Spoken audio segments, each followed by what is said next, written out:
Bonjour et bienvenue dans votre émission Mandarin TV Débat. Après la victoire qualifiée historique du Rassemblement national aux élections européennes du 9 juin, le président Emmanuel Macron a annoncé la dissolution de l'Assemblée nationale et de ce fait, des législatives anticipées auront lieu les 30 juin et 7 juillet. Mandarin TV, unique chaîne de télévision bilingue français-chinois d'Europe, a choisi de s'interroger sur les conséquences des législatives sur l'évolution des relations franco-chinoises avec Emmanuel Dupuis, président de l'Institut Prospective et Sécurité en Europe. Emmanuel Dupuis, bonjour. Bonjour.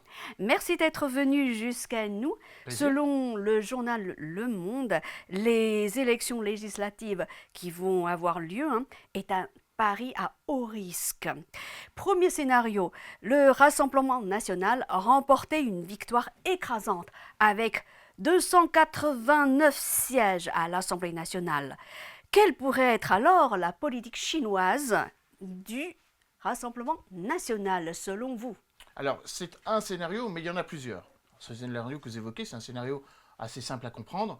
289, c'est la majorité absolue, voilà. ce qui permet au président, au chef de parti donc des Rassemblements nationaux, en tout cas, chef de parti du parti qui dispose de 289 députés, de devenir Premier ministre. C'est le principe et la philosophie de notre Ve République et de notre Constitution.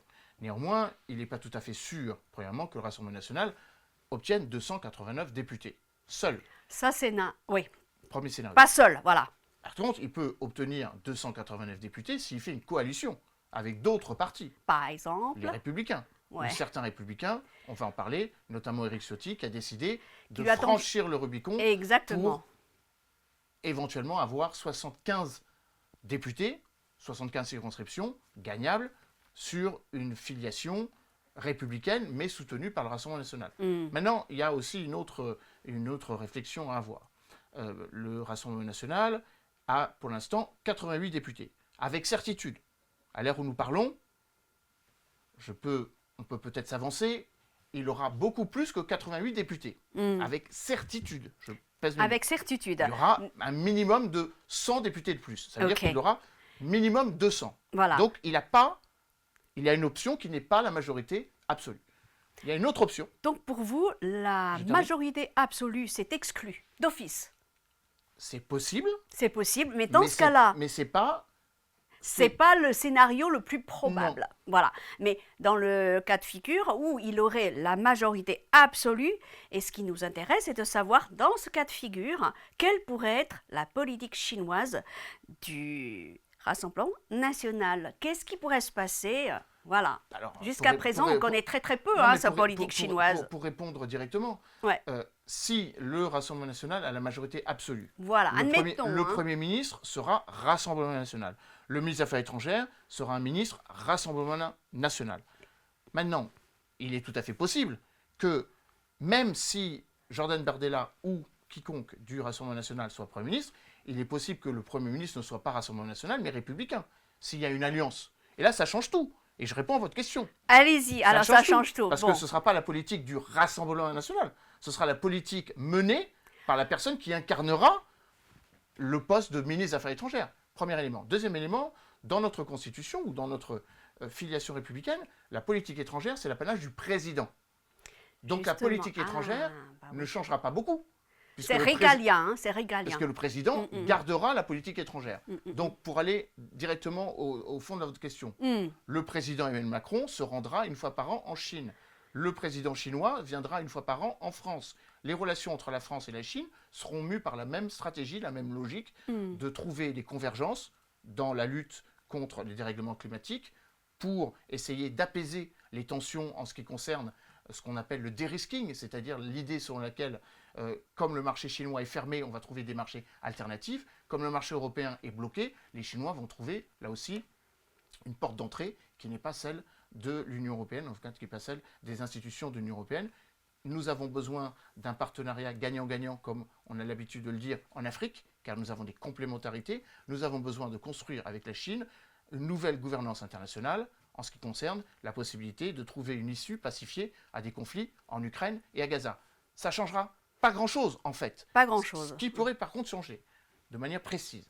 Si un ministre des Affaires étrangères ou si Jordan Bardella s'empare de la question, c'est une tension un peu plus forte sur la question de la souveraineté, et notamment la question de la souveraineté européenne, où il pourrait y avoir une plus grande fermeté à l'égard des entreprises chinoises qui électronique, qui téléphonie, qui composants, notamment microprocesseurs, où là, la souveraineté européenne, où la souveraineté nationale et de facto la souveraineté européenne serait beaucoup plus affirmée. Ça, c'est un point qu'il faut avoir à l'esprit. Maintenant, pourquoi ? Parce qu'aujourd'hui, ça ne l'est pas suffisamment sous Macron. Ça ne l'est pas et pourtant, totalement. Ça ne l'est pas totalement. Lui, il est pro-européen, Emmanuel Macron. Mais ce n'est pas le problème d'être pro-européen. C'est le fait de fermer nos frontières européennes. Pas tout à fait la même chose. C'est-à-dire que Ça veut dire qu'avec par exemple, le Premier ministre du Rassemblement national et un ministre des Affaires étrangères, dans le gouvernement, dans ce cas-là, on pourrait fermer les frontières européennes, même avec un président de la République qui restera Emmanuel Macron. Il manque un élément à votre affirmation, que je partage par ailleurs, c'est qu'il se trouve que partout en Europe, des forces d'extrême droite arrivent au pouvoir. Donc ce n'est pas seulement le problème qu'il y ait en France une réflexion de ce nom, c'est qu'il y ait partout en Europe, cette réflexion. Maintenant, donc ce n'est plus un problème français. Ça n'a jamais été un problème français, de toute façon. L'ouverture des frontières n'est pas un problème français, c'est un problème qui est géré au niveau de l'Union européenne depuis 1995, depuis l'espace Schengen, la mise en place de l'espace Schengen. Et accessoirement depuis l'accord France-Chine qui est bloqué au Parlement européen. Alors ce qui pourrait changer, c'est qu'il puisse être débloqué au Parlement européen. Car n'oublions pas que 80% des lois qui sont dans notre pays sont des directives européennes traduites en droit national. Ça, c'est un point essentiel. Deuxième élément, autant tous les partis de droite ou d'extrême droite sont souverainistes, protectionnistes, mais en même temps, un certain nombre d'entre eux, en Hongrie, le parti Fidesz, du Premier ministre Viktor Orban, qui a rencontré le président Xi Jinping quand il s'est rendu en France, en Serbie et en Hongrie, ont en même temps le souhait et la volonté de se protéger, mais en même temps entretiennent des partenariats stratégiques et des relations privilégiées avec la Chine. Donc, je résume mon propos.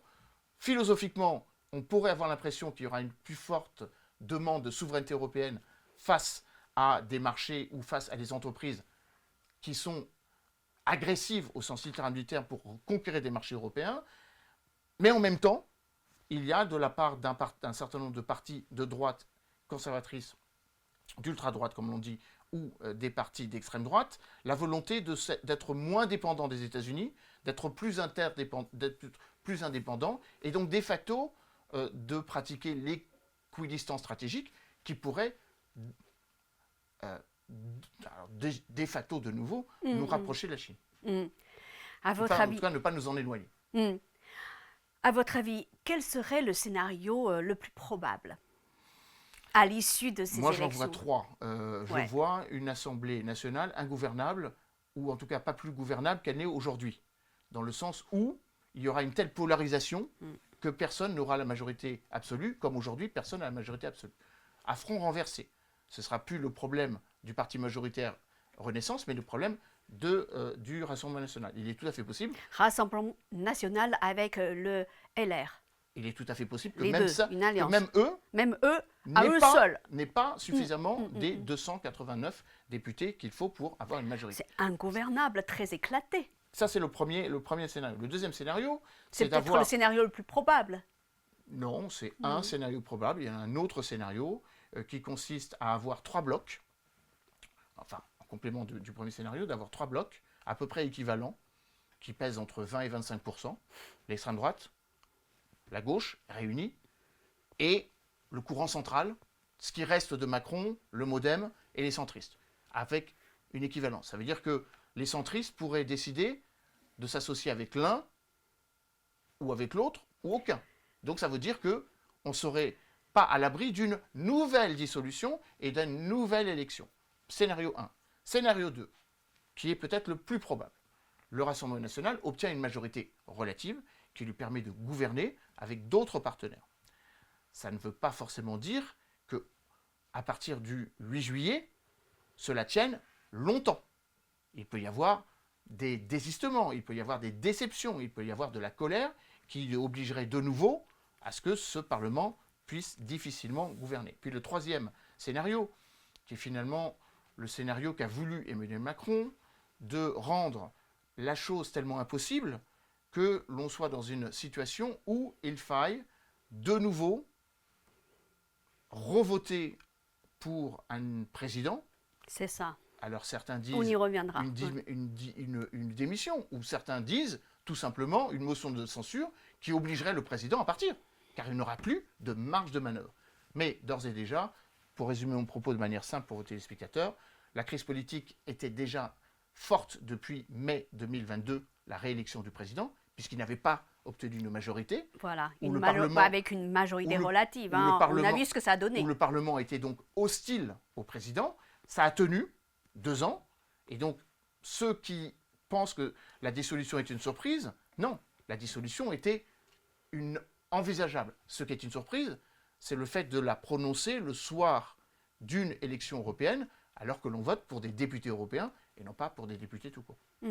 Et pourtant, d'après certains analystes, Emmanuel Macron, en prononçant la dissolution de l'Assemblée nationale, ce qui a provoqué donc des élections législatives anticipées, il espère, ainsi que certains ténors de son parti, il espère quand même obtenir une majorité claire. Et qu'est-ce que ça veut dire? Parce que hier, je l'ai bien écouté, lorsqu'il a prononcé son discours devant un parterre de journalistes, il a dit « Nous espérons avoir une majorité claire ». Qu'est-ce que ça veut dire? Moi, je ne sais pas ce que ça veut dire. Je ne sais pas ce que ça veut dire parce que je vois pas ce qu'il entend par majorité qui le soutiendrait. Alors, je reprécise les choses. Emmanuel Macron pense qu'une majorité claire, c'est tous ceux qui s'opposeront au Rassemblement national. Une sorte de front républicain qui irait de la gauche à la droite pour bloquer le Rassemblement national. Or, ce n'est pas du tout ce que l'on observe. Ce que l'on observe, c'est quoi?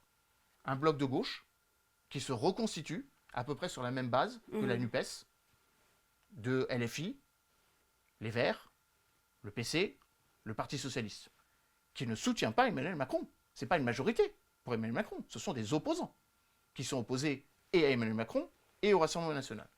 Je vois le Rassemblement national qui essaie de coaguler autour de lui le mouvement Reconquête, là aussi avec des psychodrames aussi forts que chez les Républicains, puisque Marion Maréchal a été exclu de Reconquête, partant du principe que Éric Zemmour ne voulait pas d'alliance avec le Rassemblement national, mais plutôt avec les Républicains. On sait le psychodrame, où il faut avoir à l'esprit le psychodrame des Républicains qui ont exclu Éric Ciotti, qui lui-même a prononcé, a franchi le Rubicon, comme l'on dit, en brisant le plafond de verre, en disant qu'il fallait s'allier avec le Rassemblement national pour exister. Ça veut dire que à droite, ni à droite, ni à gauche, il n'y a de majorité claire, pour envoyer les mots du président.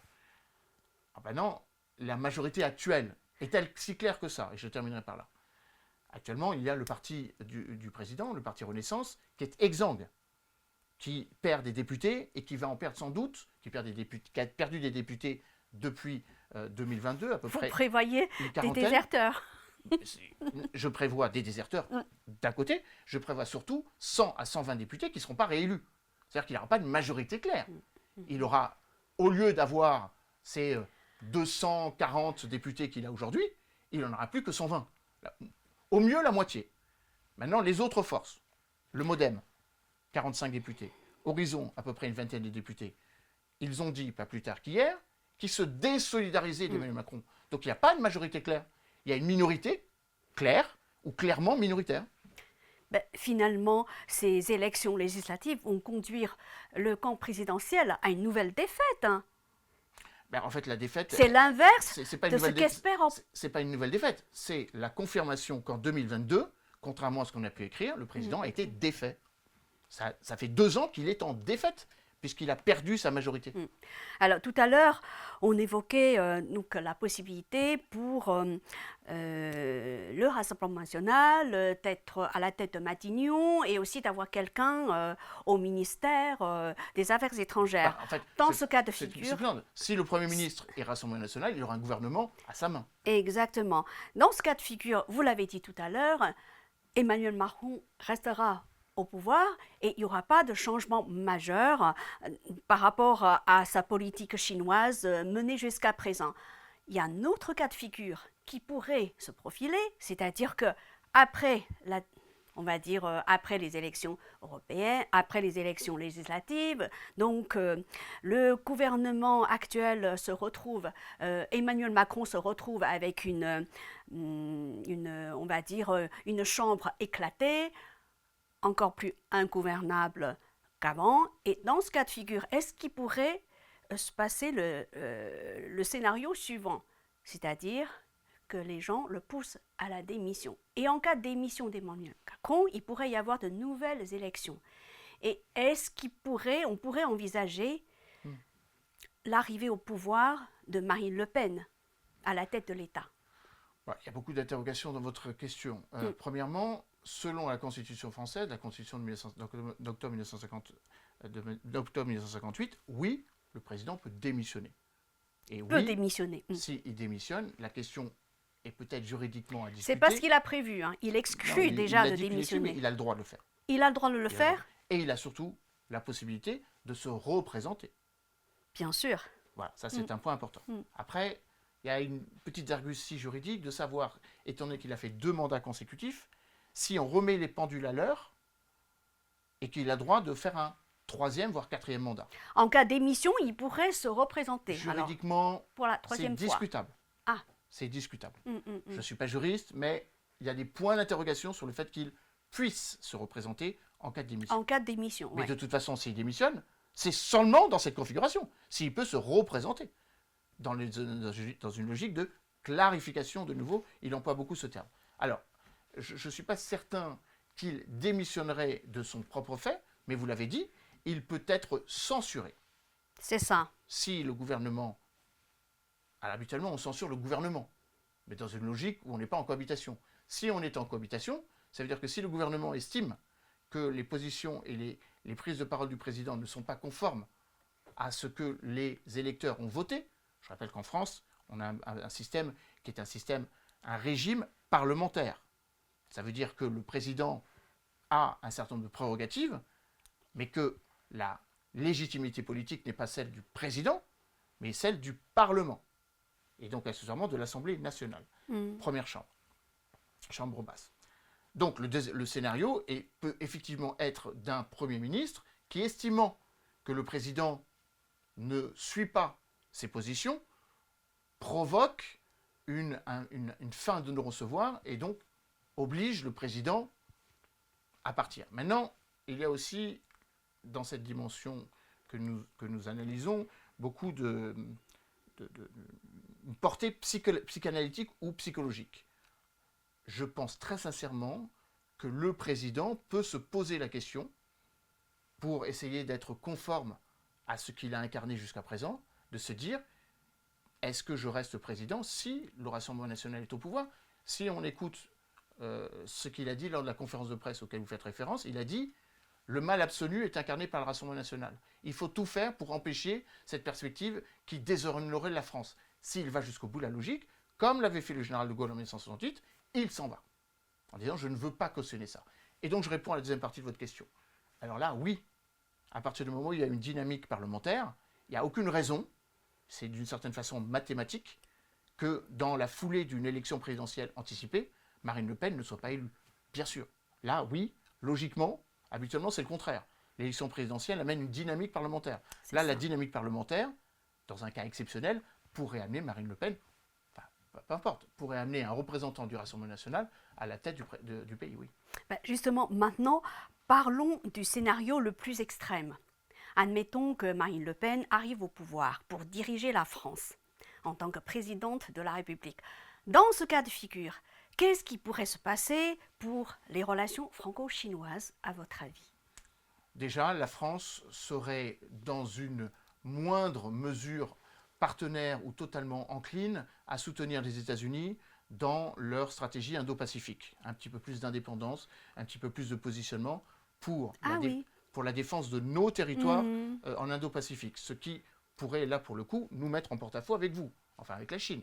Car s'il faut défendre nos territoires, ce sont accessoirement des territoires dans lesquels il y a, disons-le comme tel, en tout cas c'est présenté par un certain nombre de rapports, des ingérences extérieures, dont la Chine, dont l'Australie, dont d'autres pays, en Nouvelle-Calédonie, en Polynésie française, mais en Nouvelle-Calédonie. Il pourrait donc y avoir une sorte de réaffirmation de la défense absolue de nos territoires, et donc de s'opposer fermement, vertement, à toute ingérence extérieure qui viendrait remettre en cause la francité, si j'ose m'exprimer ainsi, d'un certain nombre de nos territoires. Mayotte, La Réunion ou Polynésie française et plus précisément Nouvelle-Calédonie, premièrement. Deuxièmement, il pourrait y avoir vis-à-vis des États-Unis, tout dépendra aussi de qui est président aux États-Unis. Si c'est Joe Biden, justement, beaucoup plus. Là encore. Si c'est Trump, beaucoup moins. Mais disons que par anti-américanisme viscéral, par souverainisme habituel et par anti-otanisme, il pourrait y avoir un moindre engagement aux côtés d'une politique hégémonique américaine, ou en tout cas une volonté de dire indépendance nationale avant tout. Vous savez, Donald Trump utilise beaucoup ce slogan MAGA, Make America Great Again. Marine Le Pen dirait Make France Great Again. Et donc Make France Great Again, c'est une politique gaulliste, une politique d'indépendance, une politique de souveraineté. Nous sommes, ou nous serions les têtes de file d'une autonomie stratégique qui porte vraiment son nom. On ne regarde pas moins Moscou, Pékin, Beijing, mais on ne regarde pas Moscou et Beijing par les yeux de Washington. C'est-à-dire que nous serions, là pour le coup, dans une triangulation stratégique, un non-alignement stratégique. Ça, c'est le deuxième élément. Le troisième élément, vis-à-vis de la Russie plus que de la Chine, il y aura un positionnement différent. Allez-y. Dans une logique où Marine Le Pen, présidente, pourra sans doute avoir davantage de volonté ou de velléité de dialogue avec Vladimir Poutine que l'on a actuellement le président Emmanuel Macron. Ça ne veut pas dire que la France ne soutiendrait plus l'Ukraine. On continuerait à soutenir l'Ukraine, mais on serait un peu plus exigeant pour obtenir une trêve, un cessez-le-feu qui aboutirait à une négociation. Ça, c'est une certitude. Deuxième élément en matière de politique étrangère, Marine Le Pen défendrait beaucoup plus que ne l'a fait Emmanuel Macron et que son ministre Stéphane Séjourné, la cause israélienne, aux dépens de la cause palestinienne. Voilà quelques éléments. Alors, dans ce cas-là, en ce qui concerne les relations franco-chinoises, si Marine Le Pen était à la tête de l'État français, il risquait d'y avoir, on va dire, une sorte de dégradation des relations bilatérales. Je ne le dirais pas comme ça. Il y aura sans doute une révision des fondamentaux et des discussions que nous avons avec la Chine. Ce sera davantage géopolitique que géoéconomique. Ce sera davantage focalisé sur des affirmations de ce que la France n'accepterait pas sur le continent africain. Les ingérences extérieures, la remise en cause de sa présence. Vous parlez d'ingérence. Parce que c'est comme ça que c'est dit aujourd'hui. Il y a un rapport par rapport à la présence chinoise sur le continent africain, n'est-ce pas ? Par rapport aux ingérences extérieures sur la politique étrangère française, ou de l'impulsion que certains pays peuvent avoir vis-à-vis de la politique étrangère française. Mais le fait ingérence n'est pas un fait négatif, c'est une réalité. Il y a des ingérences venant du Maroc, des ingérences venant d'Azerbaïdjan, du Qatar, des Émirats arabes unis, de Chine, de Russie, des États-Unis. Ce n'est pas le problème de focaliser. Le fait que des puissances extérieures veulent impulser, veulent orienter, veulent influencer des politiques publiques en France. C'est-à-dire ce que vous appelez des ingérences dans les affaires intérieures. C'est exactement ce que nous disons. Nous refuserions davantage, plus vertement, et je pense que Marine Le Pen ou une politique étrangère du Rassemblement national serait intransigeante sur l'action d'une puissance étrangère, quelle qu'elle soit, sur la politique française, ou la politique intérieure française. La Turquie vis-à-vis de l'islam. la Russie vis-à-vis d'un certain nombre de partis pour essayer de les influencer à être moins en soutien de l'Ukraine, ainsi de suite. Je pense aussi que Marine Le Pen aurait un discours qui n'est pas celui aujourd'hui d'un certain nombre de responsables de gauche sur la question de la souveraineté chinoise. Allez-y. Pourquoi ? Parce que la France mariniste, ou la France le péniste plutôt, est empreinte de souveraineté, d'intégrité territoriale. Donc sur ce point-là, la France n'aurait pas tout à fait la même position qu'elle a aujourd'hui, sur la question de Taïwan notamment, en disant « c'est pas mon problème, c'est le problème de la Chine ». Et donc du coup, elle serait moins enclin à faire elle-même, ce que je disais, des ingérences sur la politique étrangère chinoise. C'est-à-dire que à ce moment-là, la future France de Marine Le Pen, la possible France la possible France de Marine Le Pen serait moins encline à suivre la politique étrangère américaine. Concernant la question de Taïwan, concernant la question de la mer... Oui. Tout dépend de qui est président aux États-Unis. Bien sûr, si Donald Trump est très hostile à la Chine, la France sera peut-être beaucoup plus proche de cette position-là que celle de Joe Biden aujourd'hui. Mais ce serait plutôt favorable à la Chine dans ce cas de figure. Encore une fois, je ne le dirai pas comme ça. Je ne sais pas quelle est la politique, je ne sais pas quels seront les éléments stratégiques de la politique américaine de Donald Trump vis-à-vis de la Chine, puisqu'il dit lui-même qu'il veut apaiser les relations avec Moscou, avec la Corée du Nord ou avec la Chine. Donc je ne sais, mais ce que je sais, c'est qu'il y aura sans doute plus de dialogue entre Donald Trump et Marine Le Pen qu'entre Marine Le Pen et Joe Biden, d'évidence. Et peut-être même entre Emmanuel Macron, ou qu'il y en a aujourd'hui actuellement entre Emmanuel Macron et Joe Biden. Donc ce qu'on sait aujourd'hui avec certitude, c'est qu'il y a beaucoup d'incertitudes qui se profilent à la fois au niveau de la France, au niveau de l'Europe et au niveau des États-Unis. Attendons ce qui va se passer. Disons qu'il y a beaucoup d'incertitudes aux États-Unis, beaucoup d'incertitudes en France, un peu moins en Europe quand même. En Europe, les choses sont claires. Le Parlement européen, la situation s'est clarifiée. Les conservateurs, les libéraux conservateurs de droite, le Parti populaire européen, le PPE, sort renforcé des élections européennes. C'est lui qui constitue un tiers des députés européens. Tout vote passe par l'assentiment du PPE. La future désignation de la présidence de la Commission, la future présidence du Parlement européen lui-même. Deuxième élément, les forces traditionnelles au Parlement européen soit se sont renforcées ou se sont stabilisées. Les socialistes restent à peu près au même nombre d'élus et disons que le parti centriste s'est totalement effondré au profit des partis d'extrême droite, mais les partis d'extrême droite ne sont pas forcément en capacité ni en volonté de s'associer avec les partis de la droite conservatrice traditionnelle. Donc 3 blocs. L'extrême droite, la droite traditionnelle qui remplace un peu le centre, et les socialistes. Les socialistes et la droite, pour bien des aspects, sont d'accord.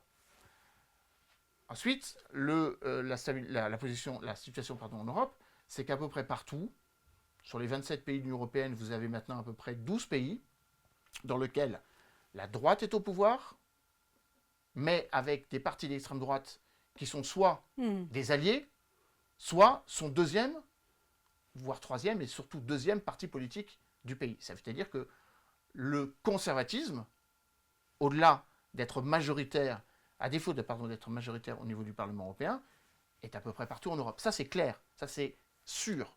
Alors, qu'est-ce que ça va occasionner ? Une très grande vigilance, une très grande résilience contre Moscou. Rien ne changera. Ça sort renforcé. La position de la droite en Finlande, en Suède, en Roumanie, enfin de la droite libérale, en Roumanie, en Belgique, dans les pays baltes, reste foncièrement anti-russe. Ça ne bougera pas.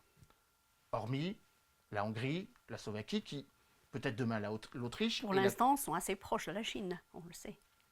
Puisque le président chinois Xi Jinping s'est rendu dans ces deux pays. On l'a vu. Elle s'est rendue en Hongrie, pas en Slovaquie. Oui, en Hongrie. Il s'est rendu en Serbie, mais qui n'est pas dans l'Union européenne. Mais, encore une fois, c'est un pays européen, mais qui n'est pas dans l'Union européenne. Donc, voilà. Alors, très sincèrement, il n'y aura pas de grande évolution sur la politique étrangère de l'Europe ou des pays européens vis-à-vis à l'égard de la Chine. Ouais. Pourquoi ? Et je termine. L'Union européenne s'est engagée dans un projet des routes de la soie qu'elle ne va pas abandonner. Le Global Gateway, c'est l'équivalent des routes de la soie. On a investi 300 milliards d'euros. C'est un projet porté par Mme Ursula von der Leyen. Si Mme Ursula von der Leyen est de nouveau présidente de la Commission, a priori, elle ne va pas abandonner son projet. Merci beaucoup Emmanuel Tucci d'avoir répondu à nos questions. À bientôt. À très bientôt.